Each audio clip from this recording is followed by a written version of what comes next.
Hi again, Carson Hetty. Going to the mailbag, Salesman on Fire mailbag here again today. Uh, Listener reached out with, can you share some effective negotiation tactics that you use? Absolutely. Negotiation. So always keep in mind, and I think some people get intimidated by the thought of negotiation. In fact, I remember one really tough negotiation that I knew was going to be challenging, where literally leading up to the conversation, I was like cramming Chris Voss. Everything I could get my hands on, Chris Voss, the author of Never Split the Difference. I was watching some stuff of his on YouTube. I was listening to podcasts of him just to kind of fundamentally understand the negotiation tactics that I was seeing from the other side. Because you see, some folks, you can almost telescript, what they're doing, and you can counter or adapt based on what you're seeing. But in my years, I've seen just about every style you can possibly imagine and then some. So I think it's really key, first off, to set the stage, set the foundation. I always like to say, before you can feast, you have to set the table. And so, like anything, just like overcoming objections, these processes actually start long before where you actually go. Because negotiation is about finding common ground, everybody being able to walk away feeling like they won something. I've got what I always used to call the holy sales trinity: the customer, your company, and you, and your extended team. Everybody's got to win in these scenarios, or at least as best as possible. If somebody walks away a complete and utter loser in a deal, then it's not a good deal. And so you've got to make sure that you set the stage for a good deal. It's also about trust and transparency. See, I know that the biggest value that I can bring a lot of folks is being able to demystify the value and the resources that I can bring. What strategic levers can be pulled to give them the discounts that they claim to want. A lot of times they'll make bold asks, and great, I applaud that. And I would love to go down this path together. But I can tell you, my organization, and this is, a quote that you can use, right? My organization invests in growth. My organization invests in innovation. My organization invests in new opportunity. And so where I can go back on your behalf and internally sell and be your advocate and be your evangelist, I absolutely want to be able to do that. Please arm me with whatever you can that kind of speaks to growth and opportunity and things that you might want to do. And even if it's not immediate, even if it's a path that we're going on, for the foreseeable future, the next 3 years, 5 years, 10 years, whatever it is. Some of us have done these significant multi-year deals, but those things don't happen without making sure that you're on common ground with some footing and leveraging trust and transparency. In the end, these deals have to be mutually beneficial, but you also have to know the parameters. You've got to know who are the key stakeholders, who's going to be signing this. And there are great ways that you can ask these things to kind of pepper them along. My best advice about negotiating and setting up the stage for negotiation is make it all about everyone but you. What I mean by that is when you're talking to the customer, make sure that you understand, hey, I get it. You want to go down this path. I want to invest in that. I want to find a way to really rally behind you, support you, bring all the resources that we can. What are the key elements of this? What's most important? What's at risk if it doesn't happen on the timeline? What is the timeline? And then make sure that you establish, and hey, an area where I found some success, Mr. and Mrs. Customer, setting up maybe a live working document where you and I are working together on, what are some of the key milestones? Who are the key stakeholders? What are the projects that we foresee between now and that end result? If our North Star is September 1st, what do we mutually need to do in advance of that to make sure that we can stay on track? Who signs? Is there a threshold by which this goes through legal review? Is there any onboarding of us or another vendor? Are there signing processes on your behalf? Who all has to, weigh in? And then how can I help make you the winner here? Do you need my help in kind of pushing this through? Is there anybody that you need me to get in front of to educate? Make it all about them, because the last thing you want is to put your buyer in a position where they've got to sell your stuff and do your job in their company, because guess what? They're not going to do that. They're not going to do it as effectively as you, at least I certainly hope not. And the key matter is there's risk involved at every stage. One of the most impactful books that I've read over the last few years is The Jolt Effect by Matt Dixon and Ted McKenna.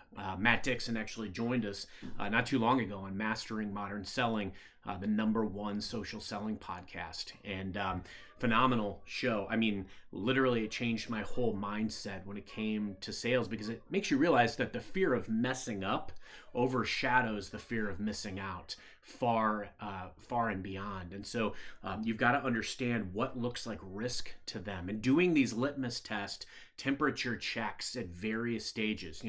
What risk do you foresee? How can I work to quell some of that? Who should I be talking to within the organization? Make sure that there's no blind spots, no gaps.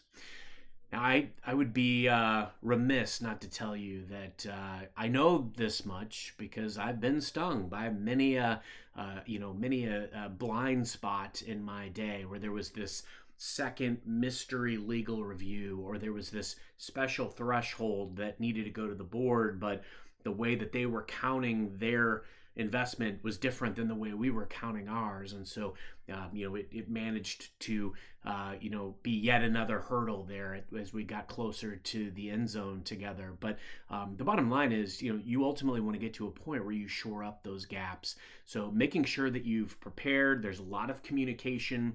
I love having that live working document between the two organizations. It helps keep mutual accountability. And frankly, when things stall, you just do that temperature check, that litmus test. Hey, I know we agreed upon these timelines, these milestones. I'm fearing that this May 1st milestone might be in jeopardy based on the current trajectory. Please let me know if we've shifted the end result, if we've shifted the timeline, because I fear that there's some risk to the timeline today.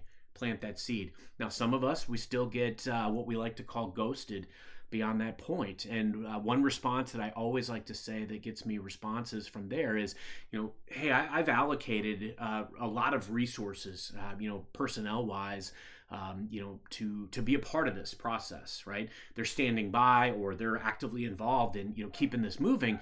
But if we're not going to continue the momentum, I need to have them go focus on other projects. Let me know. Let me know if these resources are resources that you want, if we're on target, or if I should tell them to go work on their other projects. If you could let me know by end of day, that would be phenomenal. Something along those lines, keeping things moving. Also, when you are, these are all these stages where, as you pull back the curtain on the Wizard of Oz of your resources and what you bring to bear, some of those strategic levers, these are things that really help build rapport. That transparency goes a long way. You ultimately want to earn the right to be a trusted advisor with this organization, so that when you guide them and you give them feedback, they pay attention. And in an ideal scenario, each other's timelines. When they're budgeting. When they need something from you. What their magic budget number is. And vice versa, they care about your timelines. I've had great customer relationships in my day where we knew each other's timelines. They knew when something needed to be purchased to make a dent in my fiscal year, and vice versa. I knew what their magic budgetary number was. So if I could meet that in the confines of the strategic levers that I could pull where everybody won, magical deals happened. And that's ultimately the relationship you want. It makes negotiation a lot easier. Had a story a few years back where I no longer covered this customer anymore, and their renewal was late.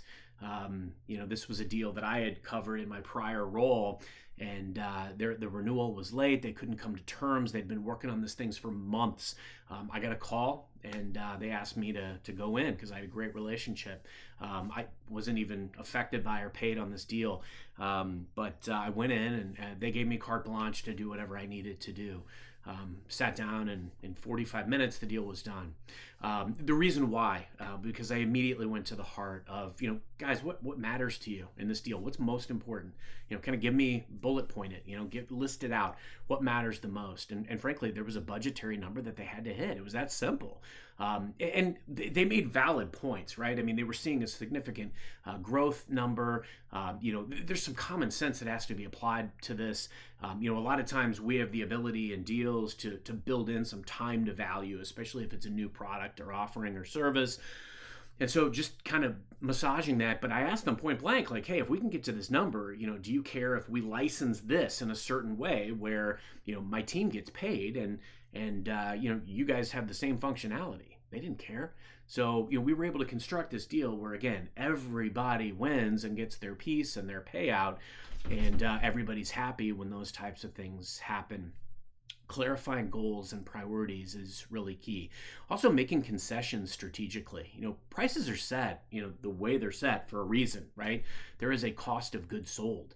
And it's not always it's not always just a standard price isn't a negative. There are reasons things are set away, the way that they are. You may even have tier bands that people qualify for. And if they qualify for a banded tier, because they are of size or they're buying a certain number of licenses, frankly, that is a discounted rate. So you don't need to feel compelled to just right out of the gate start dropping your price.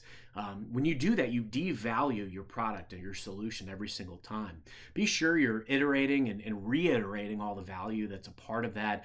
By going back, especially if they're buying a bundled service, going back and articulating what all's in that, what the price would be by itself, and also reiterating everything that you've given up to that point. The personnel hours, the investments, if you've done any pre-work or pre-investment, making sure you're articulating that. That's all part of the negotiation. The other thing too, I've been in some tough negotiations and they've thrown some tough characters at me. Sometimes people will try to keep you in a box in a negotiation, right? I had a situation once upon a time where I was going all over the place to these executives where I had relationships.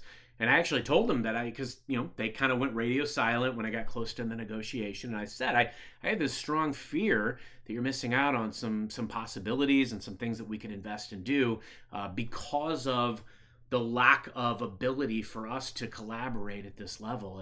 And even still, I got called on the carpet by these folks, and it was pretty testy. In fact, there was a conversation where this was in a video call, but I was the only person on video. They were not. My team was not. And I was the only person to maintain video. They said some things that I disagreed with vehemently, but don't show surprise. Don't lose your cool. I had a timetable of when things had transpired. I knew for a fact that we had done everything that we had pledged to do. I was able to read off and point out emails, but just stay cool. Bottom line. And not every deal is going to work out exactly the way you want it to. But make sure you've got the right relationships. You're conveying the right information, and again, you're making it all about them, even when they're not responding. Hey, I've got a legitimate concern that if we're not able to connect this week, that you're going to miss out on some of the ways that we can support you better in this or invest in this, and just reiterating, is this still a priority? I would rather let me know. It's not going to hurt my feelings, or if we need to rekindle this 6 months down the road, just let me know. I need to know what to do with my resources and with my time. As you can imagine, there's a lot of clients and other folks that I'm working with. So I need to make sure that we're all prioritizing. I'm not wasting your time, and that I've got time to give to my other clients. All of those things are very, very important.